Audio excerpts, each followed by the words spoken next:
ಕಳ್ಕೊಂಡು ನಿಮ್ಮ ಪ್ರೀತಿನ ನಾನು ಅಗಸ್ತ್ಯ ಸರಲ್ಲಿ ನೋಡ್ತಿದ್ದೀನಪ್ಪ. ಅವ್ರು ನನಗೆ ಅಪ್ಪನಾಗಿ ಅಕ್ಕರೆ, ಮಮತೆ, ಗಂಡನಾಗಿ ಪ್ರೀತಿ, ಪ್ರೇಮ ಎಲ್ಲ ಕೊಟ್ಟು ನನ್ನನ್ನು ಹೇಗೆ ಕಾಪಾಡ್ತಿದ್ದಾರೆ ನೋಡಪ್ಪ. ಇಂಥ ಪ್ರೀತಿ ಸಿಕ್ಕಿರೋದೇನೋ ನಿಜ, ಆದರೆ ಈ ಪ್ರೀತಿ ಯಾವಾಗಲೂ ನನ್ನ ಜೊತೆನೇ ಇರೋ ಹಾಗೆ ಆಶೀರ್ವಾದ ಮಾಡಪ್ಪ. ನಾನು ಯಾವುದೇ ಕಾರಣಕ್ಕೂ ಅಗಸ್ತ್ಯ ಸರ್ನ ಕಳ್ಕೊಳ್ಳೋದಕ್ಕೆ ಇಷ್ಟಪಡಲ್ಲ. ಅವ್ರು ನಂಗೆ ಬೇಕಪ್ಪ. ನನ್ನ ಕೊನೆ ಉಸಿರಿರೋವರೆಗೂ ನಾನು ನನ್ನ ಗಂಡನ ಜೊತೆನೇ ಇರಬೇಕು.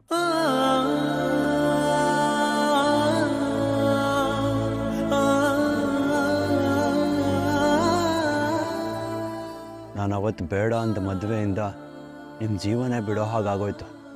ಪಾಪ ಕಾವೇರಿಯವರು ನೀವು ಇಲ್ಲದೆ ಅನಾಥವಾದರು. ಆ ಪಾಪ ಪ್ರಜ್ಞೆ ನನ್ನ ಲೈಫ್ ಲಾಂಗ್ ಕಾಡ್ತಾನೆ ಇರುತ್ತೆ. ಆದರೆ ನೀವಿದ್ದು ಅವರನ್ನು ಎಷ್ಟು ಚೆನ್ನಾಗಿ ನೋಡ್ಕೋತಿದ್ರೋ ಅದಕ್ಕಿಂತ 10 ಪಟ್ಟು ನಾನು ಚೆನ್ನಾಗಿ ನೋಡ್ಕೋತೀನಿ. ಅವರನ್ನು ಕಣ್ಣಲ್ಲಿ ಕಣ್ಣಿಟ್ಟು ಜೋಪಾನವಾಗಿ ಪ್ರೀತಿಯಿಂದ ನೋಡ್ಕೋತೀನಿ. ಇದು ನಾನು ನಿಮಗೆ ಮಾಡ್ತಿರೋ ಪ್ರಾಮಿಸ್. ಅಪ್ಪ ಇದ್ದಿದ್ರೆ ನನ್ನ ಪರಿಸ್ಥಿತಿ ಈಗ ಆಗ್ತಿತ್ತ ಅಂತ ಅವ್ರು ಕೊರಗಬಾರ್ದು. ಹಾಗೆ ನೋಡ್ಕೋತೀನಿ. ನಾನು ಅದನ್ನು ಯಾವತ್ತೂ ಕಳ್ಕೊಳ್ಳೋಕೆ ಇಷ್ಟಪಡಲ್ಲ. ಹಾಗೆ ಅದೇ ಪ್ರೀತಿನ ನಾನು ಅವ್ರಿಗೂ ವಾಪಸ್ ಕೊಡ್ತೀನಿ. ಕಾವೇರಿ ನನ್ನ ಪ್ರಾಣ. ಅವ್ರ ಕಣ್ಣಲ್ಲಿ ನೀರು ಹಾಕ್ಸಲ್ಲ. ನೀವು ನನ್ನನ್ನು ಕ್ಷಮಿಸ್ಬೇಕು. ಒಂದು ಜೀವದ ಎದುರು ಕ್ಷಮೆ ಅನ್ನೋದು ತುಂಬ ಚಿಕ್ಕದು ಅನ್ನೋದು ನನಗೆ ಗೊತ್ತಿದೆ. ಆದರೆ ಇದು ಬಿಟ್ಟು ನನಗೆ ಬೇರೆ ದಾರಿ ಇಲ್ಲ. ಪಶ್ಚಾತ್ತಾಪಕ್ಕಿಂತ ದೊಡ್ಡ ಶಿಕ್ಷೆ ಇಲ್ಲ ಅಂತ ಹೇಳ್ತಾರೆ. ನಾನು ಮಾಡಿರೋ ಕೆಲಸಕ್ಕೆ ನಾನು ಸಾಯೋವರೆಗೂ ಪಶ್ಚಾತ್ತಾಪದಲ್ಲೇ ಇರ್ತೀನಿ. ನನ್ನ ಹೆಂಡತಿ ಕಣ್ಣಲ್ಲಿ ಖುಷಿ ಕಂಡಾಗೆಲ್ಲ ನೀವು ಅಲ್ಲಿಂದಾನೇ ನನ್ನನ್ನು ಹಳ್ಳಿಯ ಅಂತ ಒಪ್ಕೊಂಡು ಅಪ್ಕೋತೀರ, ನಮ್ಮನ್ನು ಹರಿಸ್ತೀರ ಅಂತ ನಂಬಿದ್ದೀನಿ.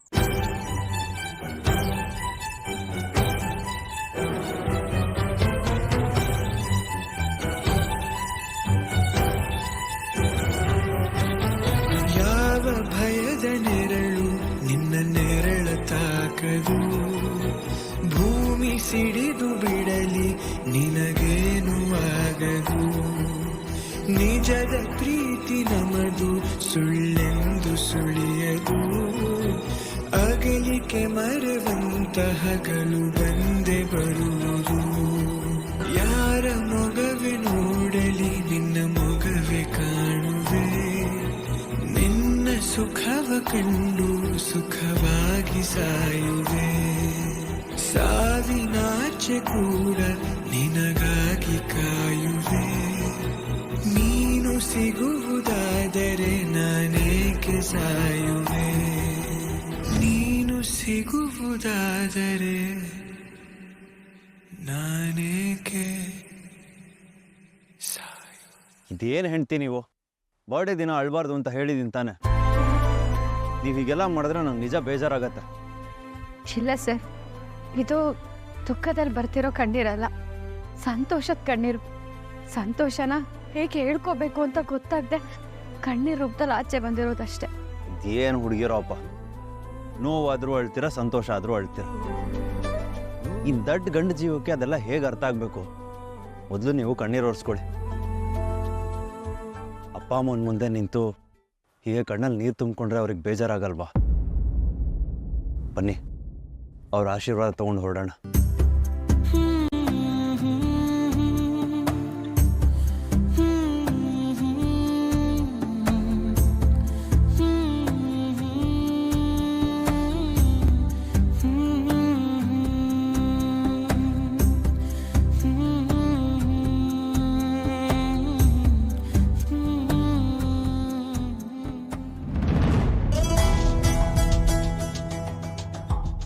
ಅತ್ತ ಅಗಸ್ತ್ಯ ಎಲ್ಲಿ? ಆಗ್ಲಿಂದ ಫೋನ್ ಮಾಡಕ್ಕೆ ಟ್ರೈ ಮಾಡ್ತಿದ್ದೀನಿ. ಅವ್ರ ಫೋನ್ ಸ್ವಿಚ್ ಆಫ್ ಅಂತ ಬರ್ತಿದೆ.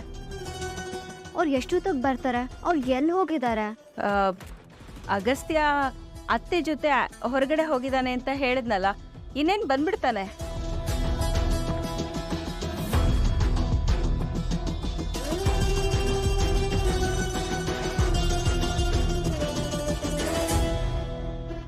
ಅತ್ತ ಅವ್ರ ಜೊತೆ ಕಾವೇರಿನೂ ಹೋಗಿದ್ದಾಳ? ಅಯ್ಯೋ ಇಲ್ಲ ಬೃಂದ, ಅವಳು ಸ್ಕೂಲ್ಗೆ ಹೋಗಿದ್ದಾಳೆ ಅನ್ಸುತ್ತೆ. ನಾನೇ ಅವಳಿಗೆ ಸ್ಕೂಲ್ಗೆ ಹೋಗು ಅಂತ ಹೇಳಿದ್ದೆ. ಅಷ್ಟಕ್ಕೂ ಅತ್ತೆ ಯಾಕೆ ಅವಳನ್ನ ಕರ್ಕೊಂಡು ಹೋಗ್ತಾರೆ? ಅಗಸ್ತ್ಯನ ಹೆಸರಲ್ಲಿ ಪೂಜೆ ಮಾಡಿಸಿದ್ದಾರೆ. ಒಳ್ಳೇದ ಅತ್ತ. ಅವ್ಳು ಸ್ಕೂಲ್ಗೆ ಹೋದ್ರೇ ಬೆಟರ್. ಇಲ್ಲ ಅಂದರೆ ಅಗಸ್ತ್ಯ ಸರ್ ಅಂತ ಅವರಿಂದನೇ ಓಡಾಡ್ತಿರ್ತಾಳೆ. ಅತ್ತೆ, ಅಗಸ್ತ್ಯ ಎಷ್ಟೊತ್ತಿಗೆ ಬರ್ತಾರೆ? ನಾನು ಅವ್ರ ಜೊತೆ ಹೊರಗಡೆ ಹೋಗಬೇಕು. ಅದೇನೋ ಗೊತ್ತಿಲ್ಲ ವೃಂದ, ಅವ್ರು ಹೋಗಿರೋ ಕಡೆ ನೆಟ್ವರ್ಕ್ ಇಲ್ಲ ಅನ್ಸುತ್ತೆ. ನಿನ್ ಮುಂದೆನೇ ನಾನು ಫೋನ್ ಟ್ರೈ ಮಾಡ್ತಾನೆ ಇದ್ದೀನಲ್ಲ, ಫೋನ್ ಕನೆಕ್ಟೇ ಆಗ್ತಾ ಇಲ್ಲ. ಹೋಗುವಾಗ ಎಷ್ಟೊತ್ತಿಗೆ ಬರ್ತೀನಿ ಅಂತ ಹೇಳಿಲ್ವಾ ಅತ್ತೆ? ಅಟ್ಲೀಸ್ಟ್ ನನಗಾದರೂ ಎಷ್ಟೊತ್ತಿಗೆ ಬರ್ತೀನಿ ಅಂತ ಹೇಳಿ ಹೋಗ್ಬೋದಿತ್ತಲ್ವಾ? ಅವ್ರು ಹೋಗಿರೋ ಪ್ಲೇಸ್ ಯಾವುದು ಅಂತ ನಿಮಗೆ ಗೊತ್ತಿಲ್ವಾ? ನೀವು ಅವ್ರು ಹೋಗಿರೋ ಪ್ಲೇಸ್ ಯಾವುದು ಅಂತ ಹೇಳಿ, ನಾನೇ ಹೋಗ್ತೀನಿ.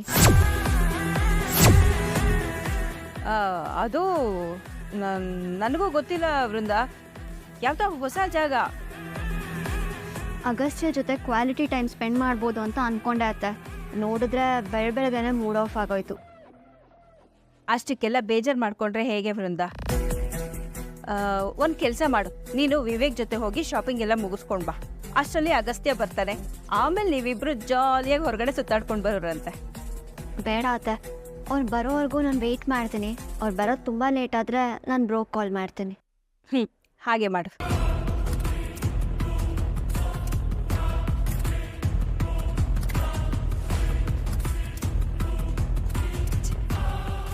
ಬರ್ತಾ ಬರ್ತಾ ಅತ್ತೆದ ಅತಿ ಆಯ್ತು. ಅದ್ರ ಪರಿಣಾಮನ ನಾನು ಫೇಸ್ ಮಾಡಬೇಕು. ಎಲ್ಲರೂ ಹೋದ್ರು ಇರೋ